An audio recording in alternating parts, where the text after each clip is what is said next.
Hello বন্ধুরা, আজকে একটা ডে মেকআপ লুক তোমাদের সঙ্গে শেয়ার করব ফর সামার সিজন। তো কীভাবে মেকআপটা করছি চলো দেখা যাক। ময়শ্চারাইজারটা ইউজ করে নিচ্ছি। এই প্রাইমারটা নিয়েছি কালার বারের, যেখানে যেখানে ওপেন পোজ আছে। ফরএভার 52 থেকে এই 4 প্যালেট কনসিলারটা নিয়েছি।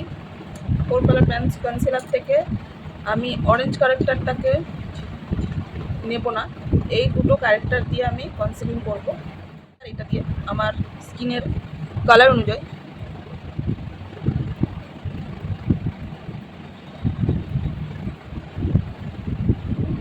এই দুটো শেড দিয়ে আমি আমার শেড বানাবো।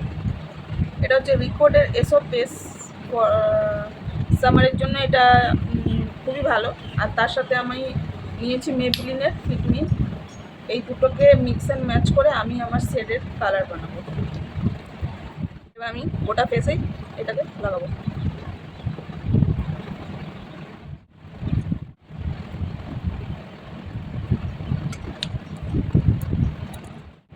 এবার আমি ভালো করে ব্লেন্ড করে নেবো আমার ফেসে, সব জায়গাতে ভালো করে ব্লেন্ড করবো। গ্রীষ্মকালে সবাই ব্যানানা পাউডার দিয়ে লক করো। এরকম একটা স্পঞ্জ নিয়ে আমি ফেসটাকে লক করছি। পিএসি জেল লাইনার থেকে আইব্রোটা ড্র করবো। তার জন্য লাগবে এরকম একটা অ্যাঙ্গুলার ব্রাশ।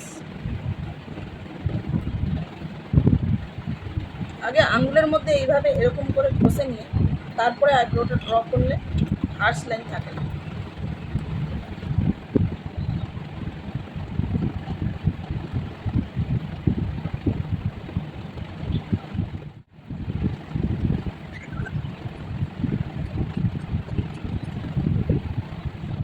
সেটটা আছে আমার কাছে,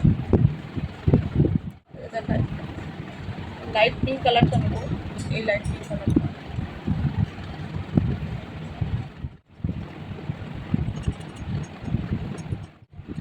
যেহেতু বেশি কালার করেছি, পিঙ্ক কালারটা নিই।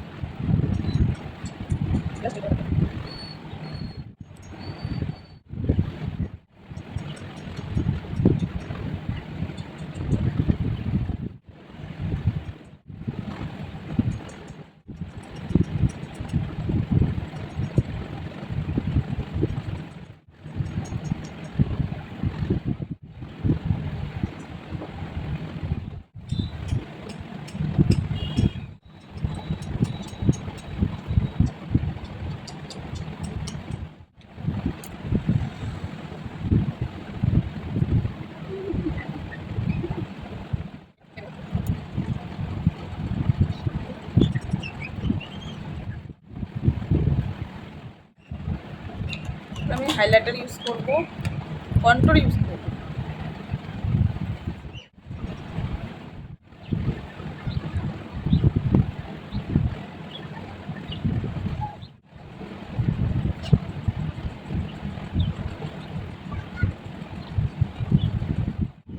এটা ছিল একটা লাইট ওয়েট ডে মেকআপ আর ওয়াটার রেজিস্ট্যান্ট মেকআপ।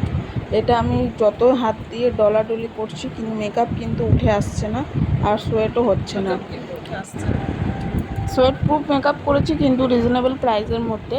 যারা রিজনেবল প্রাইসের মধ্যে সোয়েট প্রুফ ওয়াটারপ্রুফ মেকআপ চাইছো তারা আমাকে বুক করতে পারো। তোমরা অনেকেই হয়তো ভাববে যে ম্যাজিক ড্রপ ছাড়া ওয়াটারপ্রুফ মেকআপ কী করে হচ্ছে। ম্যাজিক ড্রপ আমি মিক্স করেছিলাম ফাউন্ডেশনের সাথে, তো সেটা ক্লিপটা নেওয়া হয়নি। তো এবারে আমি লিপটা ড্র করে নেব। লিপ ড্র করলে আমার মেকআপ কমপ্লিট হয়ে যাবে।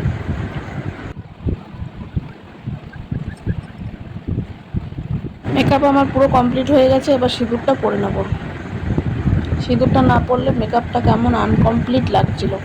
সিঁদুরটা পরে মেকআপটা আমার কমপ্লিট করলাম। তোমরা সকলে জানিও এই মেকআপটা কেমন লাগলো। সঙ্গে থাকার জন্য থ্যাংক ইউ। সবাই ভালো থেকো, সুস্থ থেকো। টাটা সবাইকে।